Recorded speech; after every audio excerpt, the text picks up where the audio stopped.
Chris Hickson here with QBIQ. We've got our brand ambassador of the month. It's Cree out on the left coast, west coast, whatever you want to call it. He's out there coaching big-time quarterbacks, been doing it for a long time. He has a huge career. Want to sit here and actually dive into why this guy is what he is. Cree, what's up, brother? How you doing, Chris? I'm doing good, man. It's like we've been talking only for a few seconds, but it's great to talk to you, man, because if there's anything I know about quarterback coaching, it's great to talk to somebody who's done it for a long time. It's great to talk to somebody who played it for a long time and then has had his hands all over, great quarterbacks. But it's all got to start somewhere, right? So talk about like your resume. I was very fortunate. In high school, I got to start as a senior. I actually didn't start up until then. I did all through the younger ranks, but not till high school senior year. Had an excellent senior year. Went 12-1. Lost in the finals, unfortunately, back then. They didn't do the state championship back in California back then. It was just a local. They ended up losing that final game. Went to San Diego State. Was there for 2.5 years. Got to play with Darnay Scott, Marshall Falk, Patrick Rowe. A couple names. When Marshall set the rushing record, I was the one to hand the ball up to him, just watching him do his thing, and just an amazing player. And then transferred to a Division II school, place called St. Mary's. It doesn't even have football anymore up in the Bay Area. Had an absolute blast up there. Moraga, California. Right? Exactly. Yeah. St. Mary's, then beautiful school, man. Unbelievable campus, great college. I actually loved my time up there. And then got a cup of coffee with the Raiders in '94, the Rams in '95, and then spent 2 years in the Arena League, which I know you know extremely well. Got to play in San Jose and Iowa, and that was a blast. It's kind of tough to follow up a legend, some guy named Kurt Warner. He was a decent, player in the Arena League. I don't know if you know who that is, but, great guy. And then, I came back and started coaching, started training guys. So I actually started training quarterbacks in '98, full time, basically. I had side jobs and did other work, but really dived into that about 20 years ago now, doing it full time. And absolutely love it. Been blessed to work with a lot of guys and a lot of players, and from little kids to big kids, from Pop Warner all the way up to the pros. And I have a couple of guys playing now and in college, and a bunch of kids in high school, and just excited for the opportunity to get to work with them each and every day. And speaking of that, how cool is it? Because I shared this feeling where you've done this your whole life. You played quarterback your whole life.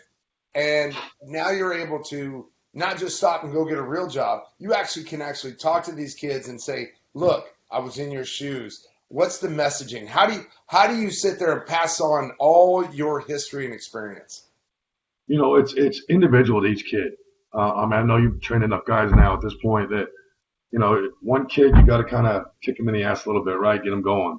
The other kid, you got to, not necessarily baby him, but pat him on the butt versus, jump their ass and to get them to where they need to be. And having dealt with so many different adversities myself, highs, lows of playing the game and the experiences I've been able to have because of it, including I spent a year over in London in the World League. I played for the Monarchs back in '96 now. So getting to do all these things, I feel like I have a ton of background for these kids to ask questions on. Again, the highs and lows, the highs of starting, the highs of not starting, sitting on the bench behind a guy. Hey, I know I'm better than this guy. I should be playing. All those things. And each kid's individual, and you just try to share your life experiences with them and educate them. Number one on the fundamentals, obviously, of the football position and understanding their footwork and what they're trying to accomplish. But really, I call it the games within the games, because it's not just X's and O's. It's how do you deal with your teammates. It's how do you deal with a coach who's chewing your ass. How do you deal with a coach who isn't paying attention to you? How do you deal with a coach that's loving on you? It's all these things that these kids don't have a clue about. A lot of kids can throw a football, but they're not quarterbacks because they can't handle the pressures that we have to deal with. In my opinion, quarterbacks, we're heroes and goats. There's no in between, right? You win the game, everybody loves you. You lose the game, even if you have a phenomenal game, the offensive line was giving it up and your wide receivers drop passes and your running backs fumbling everywhere. You're still the GOAT, right? I mean, it's all on you. It's your fault. So you got to have really broad shoulders and explain that to them and get them to understand the mind part of this game, of the mental, because it's so much more than the physical.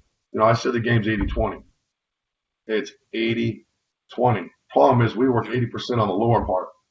And Right. with QBIQ and a few other things, now we can work that 80% because this is the part we got to teach them. It's up here, not down here.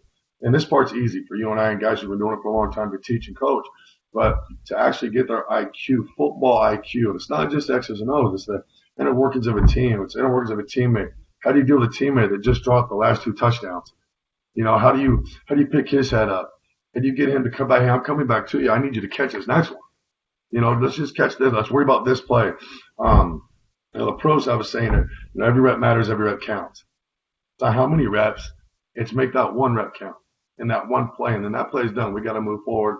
Now let that one go and go to the next one, and then just make that one play count, and then go to the next one. So it's getting these kids, especially the younger guys, my Pop Warner, my junior high, even my young high school guys, to understand that you can't be worried about the last play and make this play. You got to let that one go. Right. Short-term memory, right? We throw a pick as quarterbacks. I can't be worried about throwing a pick, right? You just can't. So it's those things that we got to educate and teach these kids on. And I was very thankful when I got hooked up with you, Chris, honestly, with QBIQ, and because that simplified things for them.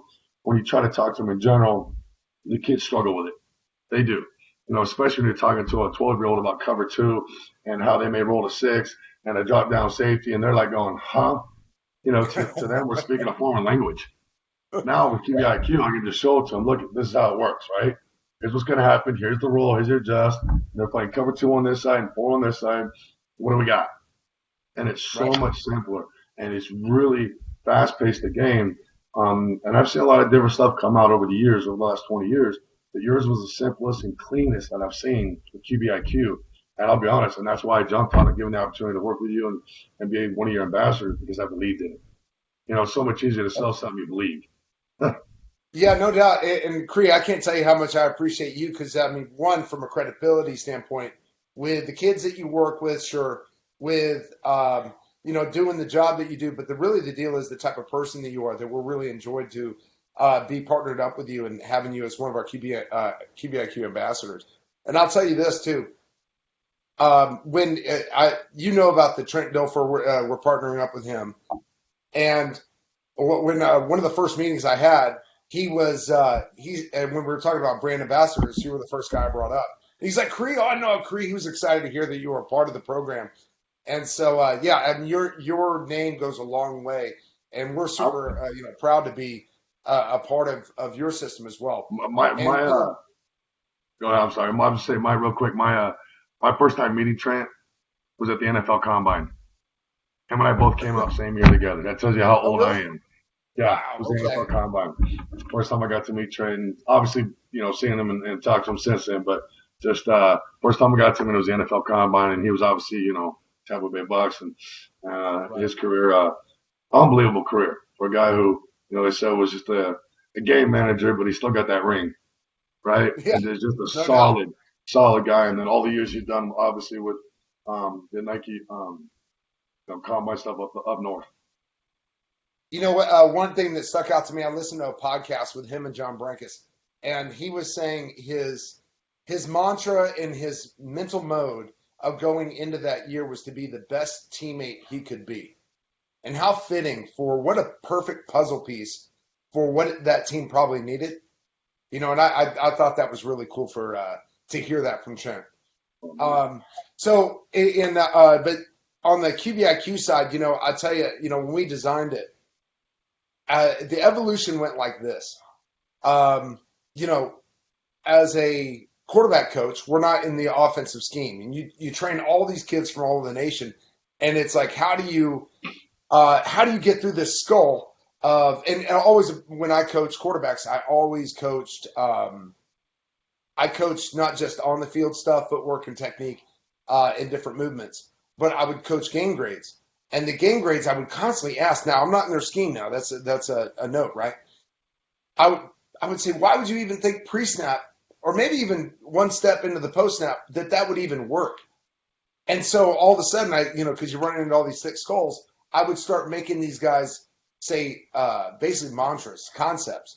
So, all right, there's cover 2. What works? And they'd say 2, 4, 6, 7, bang, 9. And I'd just make them hammer it over a class full of guys going, say it. And it was like a cult. And anyway, so it evolved to writing down some manuals, and then it evolved into putting it into a big book, and then have an RDR system that you actually take your playbook and you rep it through the playbook. And that's why I think high school coaches have been jumping on this here lately. And if you could sit there, because I know you know plenty of high school coaches, and you've had quite a few of your guys buy it. How do you think the high school coach could best use this? I think it's new technology for them, and unfortunately, there's still some old school technology guys. I'll be honest, I'm a little bit limited. If I need something fixed, I hand it to my son. I have two sons, they're 17 and 15, and they're all Apple stuff, right? All Apple phones, all that stuff. I'm not. I'm not. I'm a Samsung guy, right? I can't stand the Apple stuff. It's just me personally. But if something goes wrong, they fix it. So the kids nowadays actually are like what are super attracted to it. There's some old school coaches, and it depends on their scheme. There's still teams, coaches running, a full house backfield. Right. There's a school here in town that's been running for 35 years. I played against them in high school. They haven't changed their system. So Right. they're stuck in their ways. They're really just rigid about it. And we're going to run this no matter who we have. Where, if you're coaching wing T, literally everything from wing T to spread to RPOs to what is going on now, as we see across the nation, I don't see how a coach can't install this and put it into their system and use it for them. Even I had a great talk right before the season started. The timing was off, right? Because you and I had actually just gotten together right before this season started. So, I want to say June, July, but season started in August for us. So I caught him right there in August. But he runs a wing T, and they're a very, very good team. They ended up losing the finals this year here in San Diego for CIF finals. But a wing T team, people go, well, it's wing T. We don't throw the ball. I don't need this. So you're telling me you don't want your quarterback pre-snap to know, hey, it's cover 3. Here's the drop down safety. What routes can I run against this? Knowing that in third long, I'm going to have to play action, boot myself out, right? They know what's coming. So is the defense. But if I pre-snap, already know, hey, I can throw curl against this, or I possibly could have my out against this, or whatever the case may be. Mm-hmm. These guys need to develop the mental part of this game for their quarterbacks so much faster, so much quicker now, because it will develop them pre-snap. Everyone goes, what's the difference between a pro and a high school kid? Pre-snap. That's the biggest difference. It's up here. Exactly. They know. I was very fortunate. I spent 3 off seasons throwing routes to Jerry Rice. Okay, up in the Bay Area, training with him. And so we're on the field one day, and I'll be honest, he's cursing me out. I'm not throwing well, and he pisses me off. He goes, I'm going to run, in the West Coast offense back then, the dig was a 20-yard curl. 7-step, throw the ball on time. So I took a 7-step drop, and I threw the ball as hard as I could because, again, felt like I was being embarrassed by him. And it wasn't. He was teaching me, but I had to grow up too a little bit, right? So I throw him a ball. As he turns, the ball hits him in the chest. Well, it doesn't. He catches it, turns and goes the distance, charges back, shoves it in my chest, and goes, throw me a ball like that every single time. I looked at him. So I got to ask you a question. What made Joe Joe? I'm on 10. It had one simple answer, and it was the best answer I've ever received. He said 98% of the time before the snap, Joe knew where he was going with the ball. And if 98% of the time our kids know where they're going with the ball because of QBIQ, because they know, hey, it's this coverage. I know if this happens, here's what I got. 2, 4, 6, 7, 9, right? Cover 2 of the big 9. Here's what I got. I'm winning. They're going to win more games. They're going to have more success. They're going to have a higher, percentage of completions. Because back when I played, if you do for 50%, that was pretty good completion percentage. I know it sounds crazy, but like, hey, you were a decent quarterback at 50%. Now you get laughed at if you're 50%, right? Because, Drew's obviously set the bar so high. Breeze, he's at 70+%. But that's what you want. But I tell my kids all the time, it's not the deep stuff. That's the lower percentage stuff, guys. But in your quick game, if you know the scheme and what the defense is, and I know I've got this route and this route, well, I'm reading this guy. I called the guy from number 2, curl flight defender. Everybody's got a name for it. Basically, the weak side linebacker and strong safety, right? Or Sam, depending on the defense. If I know I have one guy to read, I'm beating you. Too many kids Right. drop back right now and do what? They try to see the whole field and read it all at once. And you're crazy. You're taking a 5-step drop or a 3-step drop, trying to read it all. You can't do that. It has to be, I'm reading this guy and I want to go here. Let's go. Right? And that was the best advice Jerry gave me was Joe knew where he was going with the ball. So he'd cheat his steps. He'd look at everybody off over here and throw over there. Because he knew that guy was going to be wide ass open, right? He knew it. So knowing that and educating that to my kids, especially my guys who bought QBIQ, who have it and who've gone through it and been through a couple of training sessions with you on it and understanding it, I can just look at it and go, this is the coverage, what can I throw? And I get all my answers. Just like you said, it's a call, make them say, I know I have this, this, and this. Because the biggest problem with kids nowadays, they don't throw anyone open. They want to see them open, throw the route, correct? Oh, exactly. But then you're late. Yeah. You're late. I can't throw a bang 9 into that window. If I've been staring it down, he's wide ass open. By the time I throw it, that safety is going to either kill him or pick me off, right? So knowing those type of things and what QBIQ has allowed me to do in my training is honestly, it saved me a ton of time of trying to break it down, explain it all to them, and it's allowed me to speed up everything else I want to get to with them. It's awesome. Wow. I absolutely love it. Wow, man. Cree, I got to appreciate everything that you do. This time has been awesome. This is our actual inaugural first QBIQ brand ambassador meeting, which we're going to do this once a month. And how fitting is it for Cree to actually lead us off? If you guys need quarterback training, Cree Morris out in the West Coast in California, you guys need to find this guy, get trained by him, because look at, he's had the resume. He has the resume. He's training kids all the time. He just had a kid who won the whole Japan League out of JMU. This kid's got every quarterback that matters needs to consider Cree Morris as your coach. Cree, thank you very much, man. Appreciate your time, brother. Thank you, Chris. Have a great day.